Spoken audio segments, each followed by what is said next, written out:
Ayon sa PSA, nakatulong po sa paglago ng ekonomiya ang pagbaba ng inflation, presyo ng pagkain at ng serbisyo, lalo na po ng bigas. Pero kung tatanungin ng ilan nating kababayan, hindi naman nila ito mararamdaman. Yun lang. Ibabalita po yan ni Mean Corvera. Mean? Bahagyang lumakas ang ekonomiya ng Pilipinas sa unang quarter ng 2025.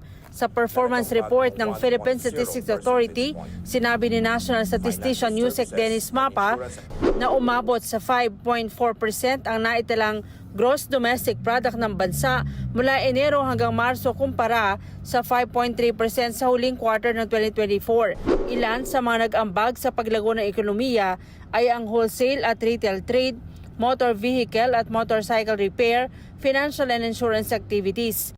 Sana italang pagtaas ng GDP na nasa 5.4% sa unang quarter ng taong 2025, ang services ay nagtala ng may pinakamataas na contribution na mayroong 3.9 percentage points.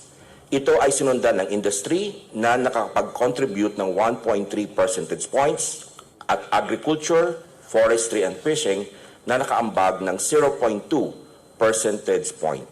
Ayon sa Department of Economy, Planning and Development, nakatulong sa paglago ng ekonomiya ang pagbaba ng inflation o presyo ng pagkain at serbisyo, lalo na ang bigas. Ang Pilipinas na ikalawa sa mga bansa sa buong Asya na may fastest growing economy sunod sa Vietnam na nakapagtala ng 6.9% growth rate. Pero ang ilan sa ating mga kababayan hindi ramdam ang sinasabing paglago sa ekonomiya. Si Melanie halos doble na ng minimum wage ang kinikita niya araw-araw sa pagmamanicure pero hindi pa rin anya sapat at hindi pa rin nakakaramdam ng ginhawa. Hindi po. Bakit hindi? Kasi kulang pa rin yung mga pambayad namin ng mga bills buwan-buwan. May po yan, nag-aaral pa akong dalawang anak. Single parent po ako. Tubig, kuryente, bahay. Ang bahay po namin is tricky. Si Michael napipilitang rumakit naman kahit may regular na trabaho dahil kapos pa rin ang kanyang kinikita para tulungan ang pamilya. Parang parang sakto lang ma'am, hindi naman lumalago, hindi naman umaano ma'am. Bakit sakto lang? Parang ganun pa rin siya ma'am, parang wala namang pinagbago ma'am, parang bubuhat ng mga mga package na pinapadala sa kanila ma'am. Kaya kung saan po dadalhin yung package na yun ma'am, mga ganun lang po.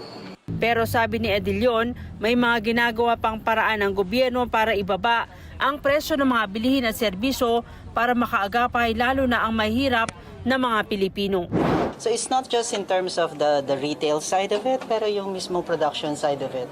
And that's why for, let's say, the meat industry, the emphasis now is on the very expanded rollout of the ASF vaccine. Yun.